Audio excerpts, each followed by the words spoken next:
fascination of rugby league, mate. I was born into a sporting family.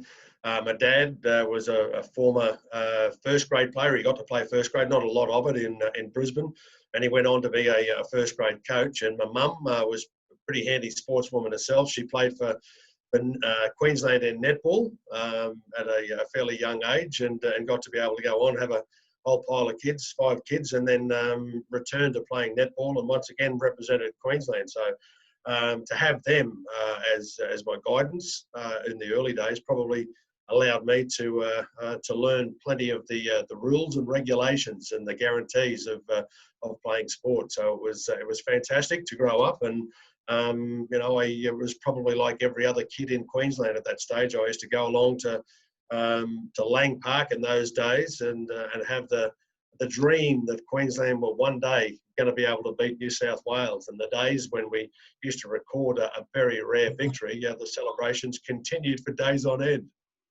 Yeah, well, so it all started back in the BRL, mate, with the Valley Diehards. You were strapping young fella then, played a bit of lock as well. Yeah. Well, I played all of my early career as a lock. There's no doubt about that. My dad decided that I was going to play in the number 8 jersey. In those days, the number 8 was the lock forward, of course, and it was a real thrill for me. But when I got to play my first grade game, it came off the back of coming home from an Australian schoolboys rugby union tour, where I went over with a whole pile of wonderfully talented players. The Ella brothers were just 3 of those guys: Michael O'Connor, Michael Hawker, Chris Roach, Tony Darcy. They were great players, but I still remember my first grade debut. It was against Norths at Newman Oval, which was Valley's home ground, and I was an 18-year-old kid that was as nervous as. I had hair in those days, believe it or not. It was long and flowing down to the shoulders. But that game was against Norths, and Mark Graham was not yet at that club, but he was a player that I'd probably heard something about, having some talents, but being a lock forward, it was always, doing as I was told. Ross Strudwick was the captain, and the great John Rhodes. He's a good fellow, Ross Strudwick. Very good fellow, mate. Yeah. Very passionate about rugby league and sport. Yeah, he certainly was. The Rat, his nickname was appropriately for many people. But he was one of those guys that he gave me some directions. The coach did, but the Rat just said, mate, just follow me around all day. I'll make sure that I present the ball for you in the gap. And he did that. I got 3 tries on debut. So while you spent a couple of good years with Valleys, then you made your way over to the Winner Seagulls. And that's... you were really dominant, weren't you? You had a very, very strong side there in the middle 80s. Yeah, it was a wonderfully talented side, the Winner Manly team.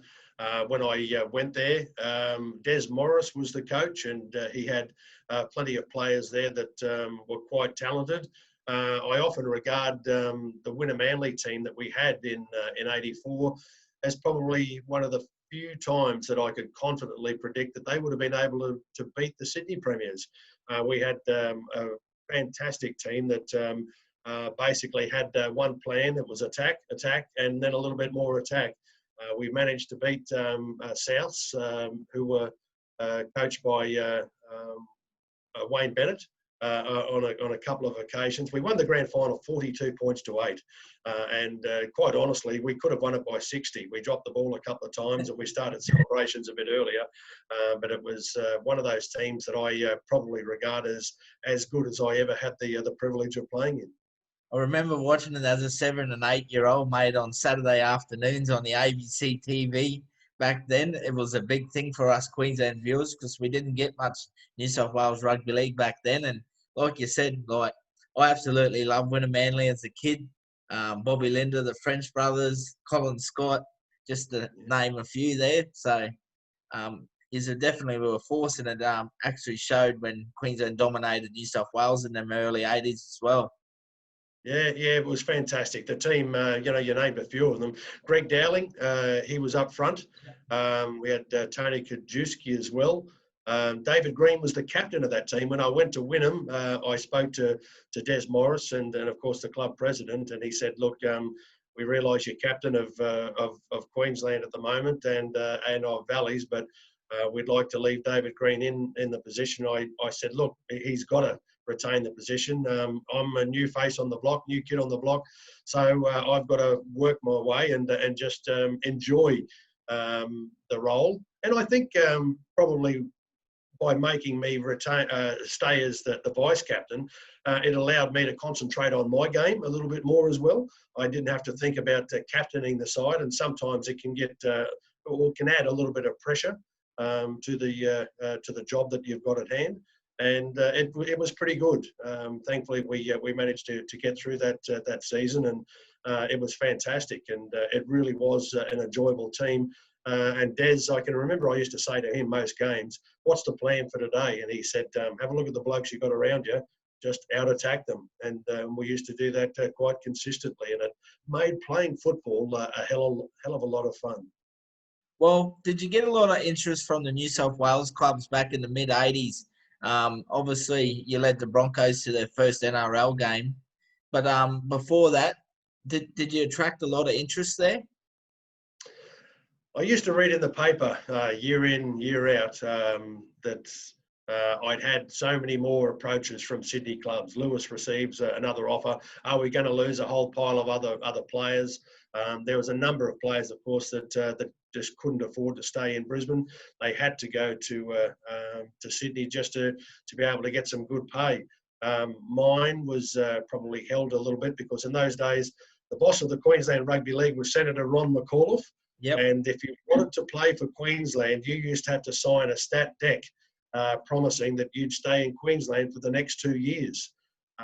It was a little bit of a hard task because a lot of players definitely wanted to play for Queensland, but they also had the dream about getting bigger pay and playing in the toughest comp in the world. McAuliffe, I had a meeting with him on one occasion when I'd received an offer. The rumour was that it had come from Manly. In those days, the club from Sydney, they didn't have to tell you who the offer was coming from. I just sat down with McAuliffe and spoke about some things. He said, "Go and get your offer, and we'll see about being able to match it." Gene Miles and myself both went to Sydney. We got the offer from the Sydney club, which was far in advance of anything that we'd probably received from the Queensland Rugby League and our clubs that we were playing for in total over those 5 or 6 years. So it was tough to say no to. We had the dream of wanting to go there, and both of us agreed to Manly that we would be going there. We said, "Yep, for that money, we will come." And there was a little bit of a discrepancy there, and a little bit of dislike, I suppose, with the decision that was made by the Queensland Rugby League. They said that they were going to match the offer that was coming from Sydney. The thing was that we were actually retained by Wynnum Manly. We got the half of the money from the Wynnum club, but Wynnum were unfortunately they were unable to pay us again. And it had just reached sort of a painful end. We didn't get to go to Sydney, nor were we paid the money that we were owed by our clubs, and it probably made us feel very uncomfortable. That was, a very difficult period for the '87 season. We couldn't understand what was going on. It was only, I guess. Probably the invention of the Brisbane Broncos that allowed us to have both things, to be able to get some good money and be paid that money, effectively get it in your hand and play in the best rugby league competition in the world. Let's talk about the Broncos. Well, you're the captain, you let them out in the park that day, and ironically, it was against Manly, where you absolutely put them to the sword, put 40 on them. You had a short stint at the Broncos. How was that feeling? Because that was a big thing, obviously the Broncos, but Queensland Rugby League as well, being that first team in the New South Wales League back then. Yeah, we played under enormous pressure in that game. I think we realised that was just one of the things that we had to get used to, playing under pressure each and every week. For this, though, we were facing the defending premiers, Manly. I was up against Paul Fortin, a great mate of mine, and I can still remember going out and wanting to do this ridiculous handshake where we actually went past each other's hand and shook each other's foot. And Fatty said to me, "No, I can't do that. I can't do that. Bozo, Bob Fulton will be watching me. You know, I'll get into strife."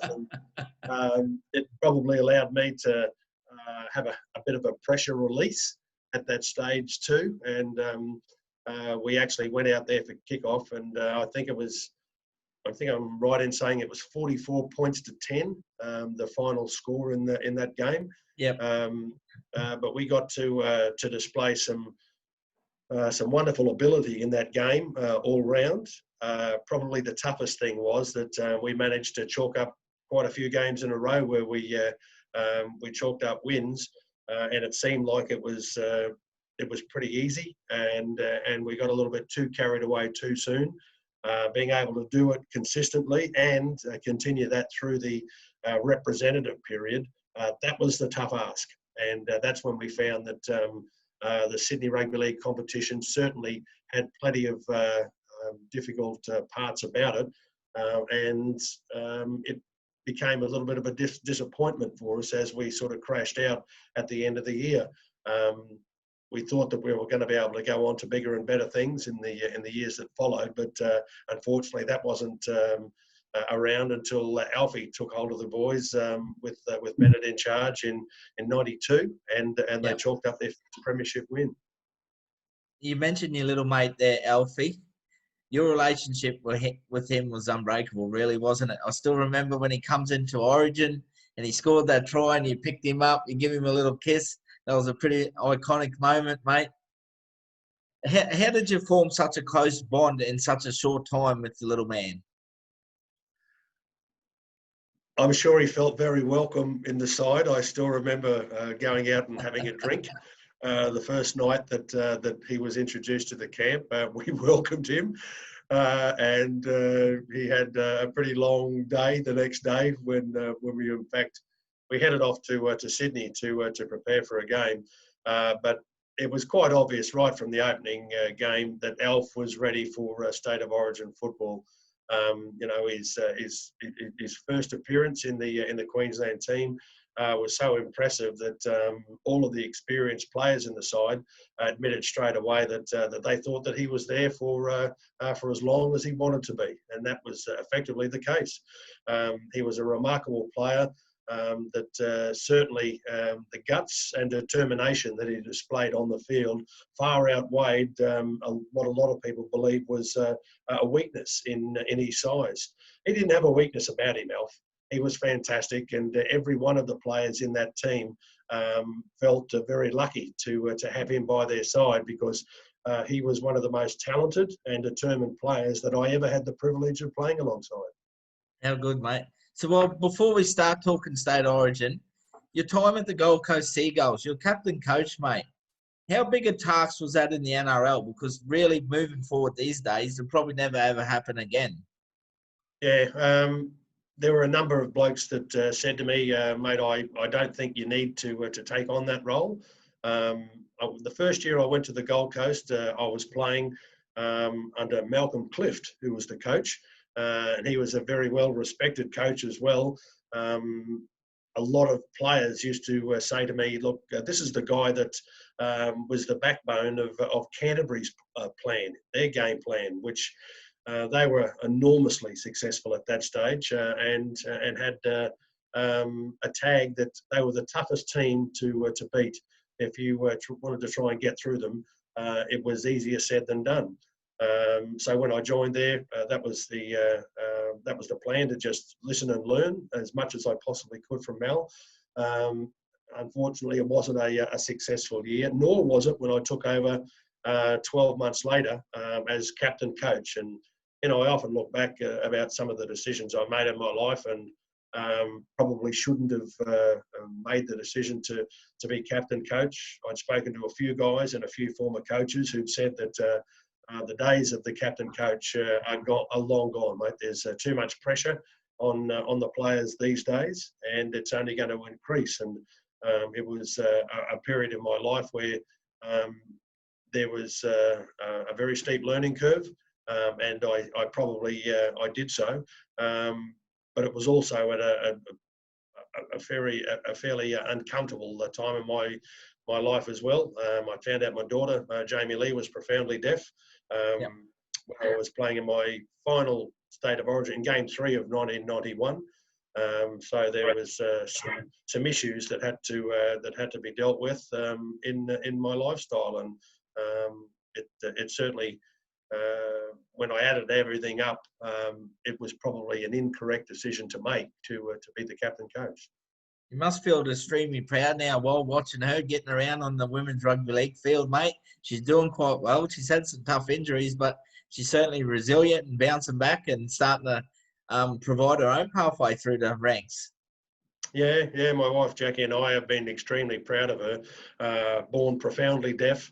She's had some issues in her life, learning what to do, who to rely upon, and just adjusting to the game in the best possible way. She got to play for Australia in water polo, which was quite extraordinary.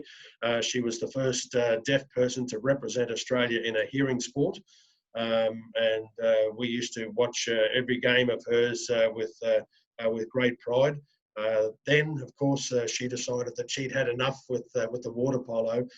She wanted to play footy. She played rugby for a little while, and we used to watch those games. And then, of course, switched to rugby league. One of those first matches, though, wasn't quite the result that we were hoping for. We went along to watch her play, and she dislocated a shoulder. We, as concerned parents, I knew there was a bit of a blow up coming, and Jackie and I raced over to the shed. I guess if there was an easy thing, it was what to do. With the disaster of a shoulder dislocation, went to basically the same doctors that I was going to earlier. Although the doctor that did the surgery was probably a fellow that I didn't get to be able to work with. But having seen his work, I would have been thrilled had he been the surgeon. But anyway, to cut a long story short, she's recovering. She assures me and her mother that she is going to play footy again, although I'm sure my wife isn't all that keen to see her return to the field without fear of once again succumbing to a serious injury. So let's talk State Origin, Mo. You are the king, mate. You really made State Origin your own in them early years, in the 80s and the early 90s, before you retired. Many men of the matches absolutely dominated the opposition. I want to ask you, how did you deal with the Wally's of Wanker from the New South Wales crowd? Did that really inspire you and get you pumped up? Because it was like the whole of New South Wales was against you. Yeah. Well, you used the magic word, inspired. A lot of people used to say, "Oh, gee, that must have upset you to hear those guys chanting that all the time." And I used to say in reply, "Look, most of the time that was exactly what I needed. If I had a bit of a concern about I wasn't in the right frame of mind, or I hadn't prepared for the game the best possible way, as soon as you'd run out onto the field, particularly in Sydney." You were guaranteed to change that and make sure that you were in a fantastic mood. Whenever it was in Sydney and they'd start that chant, I used to get fatty saying to some of the blokes, "Come on, have a listen to what they're yelling out, what they're chanting. You know, let's play alongside Wally and make it a little bit easier for him." And in the end, I think Fatty used to say, "You'd love it when they used to come out with that chant." And I used to say, "Well, mate, it was instant inspiration. It really was, and it gave, if it gave me that sort of build up and the rest of the team as well, you knew that that no matter how uncomfortable a build up may have been, you were instantly going to be in the right mood." What about the feeling of the very first game, Wal, following Big Artie out in the field, where he's absolutely put New South Wales to the sword and really put Queensland on the map? Yeah, it was one of the great thrills in life. It really was to get picked in that team. Was a bit of a surprise for me. Norm Carr was the Queensland lock. and he'd held on to that position. And I actually played halfback in one game for Queensland, which was extremely unusual. But I got picked as the lock. To be in the company of Beatson was absolutely magnificent. It really was. It was a thrill. I've still got a photo at home that I look at all the time when I talk about footy and pride. And there was a bunch of young kids basically around Arthur Beatson, who everybody regarded as one of the greatest names in rugby league history. Certainly All was, of a sudden, mate. we had the thrill of going out there and playing alongside Arthur. And when he was introduced to the crowd at Lang Park for game one, that is still the greatest noise I have ever heard at Lang Park, now Suncorp Stadium. Gives me goosebumps, Wall.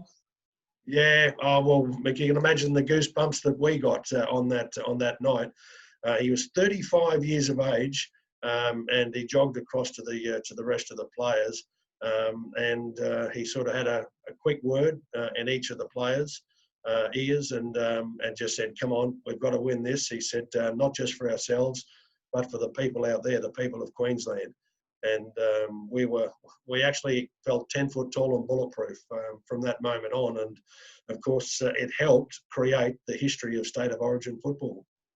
Well, what about the time when the little cans got thrown on the field in that infamous moment? The crowd went absolutely nuts. Beer cans were coming everywhere. What about that night? It's just an unbelievable feeling to have that much support for yourself. Yeah, of course, it happened after a bit of a sin binning offence. There was 3 blokes that went there. I was one of them.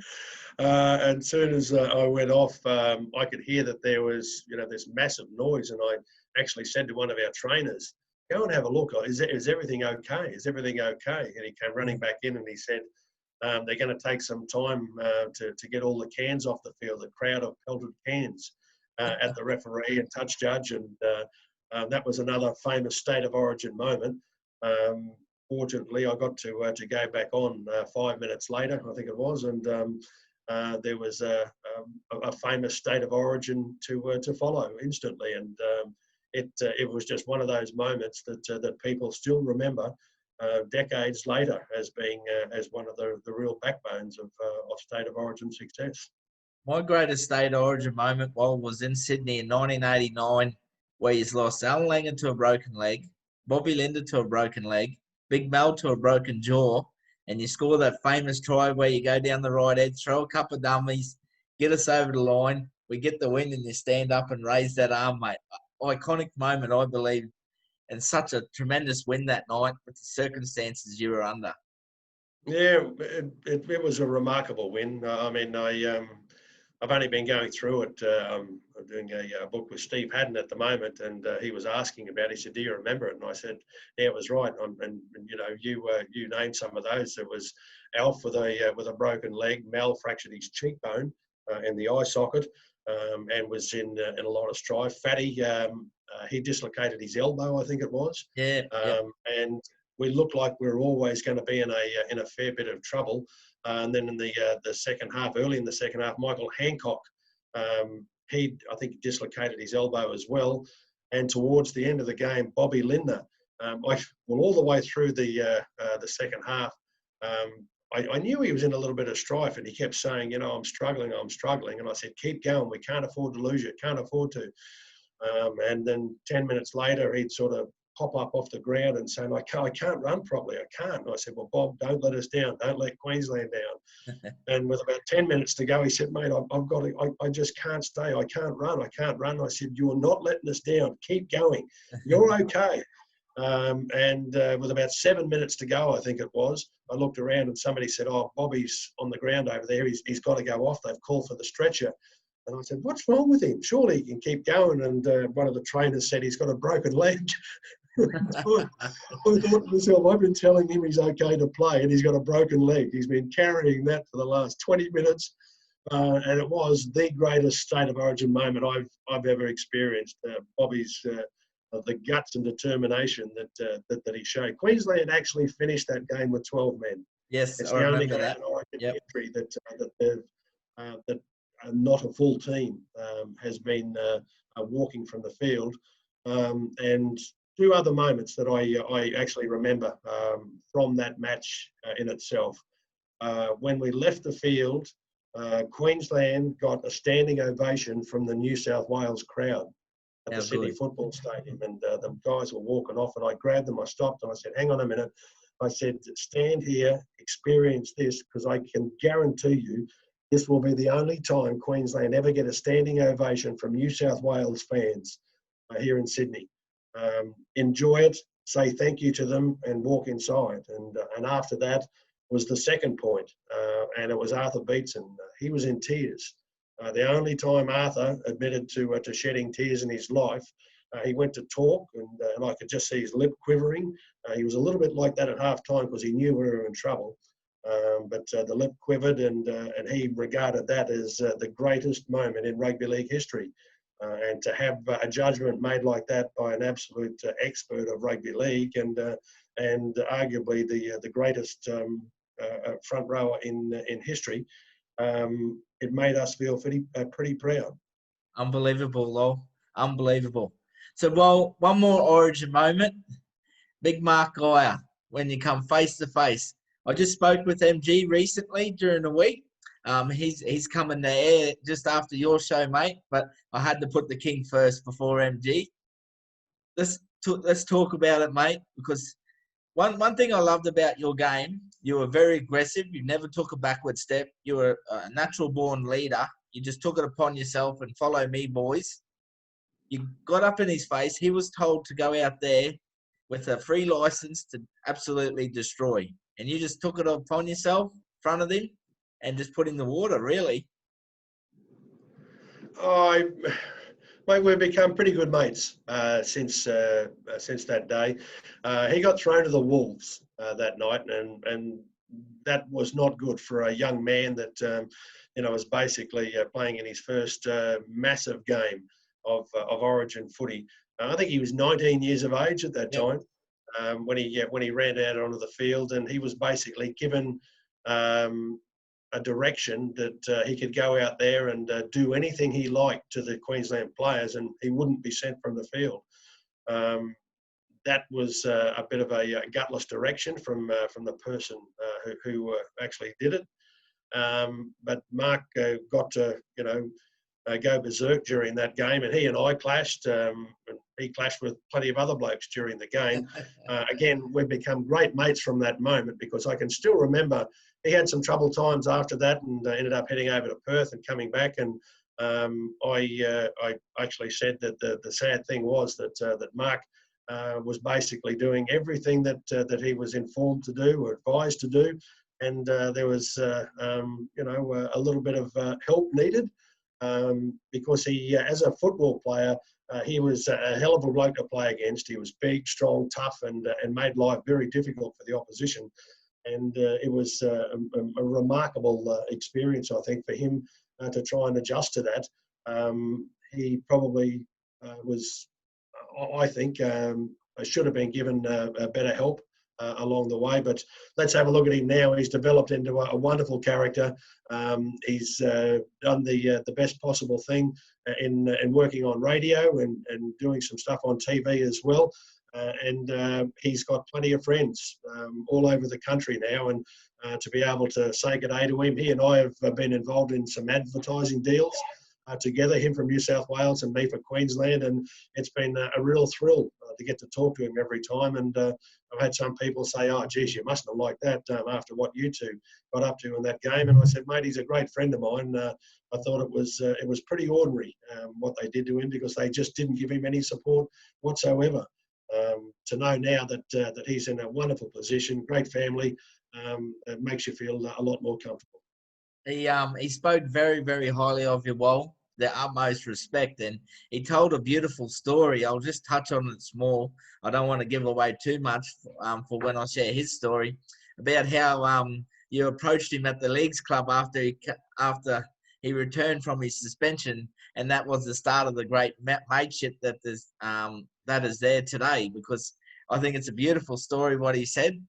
He was there at the Leagues Club looking for you to give him a little tap on the shoulder and sat down and had a beer with him. And yeah, like he says, one of his great moments now he talks about is when he does get to catch up with you, he shakes the hand and gives you a hug and enjoys the company. So I think it's unbelievable, mate. That's what rugby league's about. Yeah, it is, and you know, it's terrific that we've become friends. I mean, we could have called each other names from now until the cows come home, but I think we both value each other's friendship, and we realise that if we did anything incorrectly, well, we did so to promote the game of rugby league, which has been, you know, the backbone for both of us. We've been very lucky. So, well, us representing Australia, the highest honour in rugby league, mate. You captained the country many, many times, and you were the Emperor of Lang Park. Did you thrive on putting that green and gold on and having the whole country behind you, especially when you belted the Kiwis and the Poms? Yeah, it's the greatest honour in the game, no doubt, to represent your country. When you play in an Australian jersey the first time, I think the first time you get handed that jersey, you don't put it on straight away. You look at it, and you just take a look at the map of Australia, the Test side, and you think how lucky you are to be donning that jersey. And then you look around at the rest of the players, and no matter whether it's their first appearance or their 31st or 41st appearance, they feel extremely privileged to be representing the best place in the world. And it's the end of a dream period too, because you always want to grow up to represent your country, and you have a real thrill about doing it. From that moment forward, I think that's when you play your best football, because you realise that you can't afford to go out there and not produce your best. Well, what do you think about today's game, mate? Let's move forward to today's game. You do a fantastic job with Channel 9, mate. What are your thoughts about today's game? Are there any players that really excite you? Whole pile of blokes. I mean, take a look over the last few years. You know, in particular, we've got the Jonathan Thurstons. He's sadly retired from the game, but a lot more comfortable now. Cam Smith is probably still the man in charge of being able to, you know, represent his NRL side, Melbourne Storm, his state, Queensland, and his country, Australia, to the best of his ability, and he does that extremely well, week in, week out. But do I still love watching rugby league? Well, yes, I do. It's a bit of a pain in the backside for most people, but I get to watch nearly every game every weekend, and enjoy the opportunity to do so, because I realise just how lucky I was, just how privileged I was to be playing the greatest game in the world. To have the opportunity to do that made me feel very, very lucky. Is there one player today that reminds you of yourself, Wal?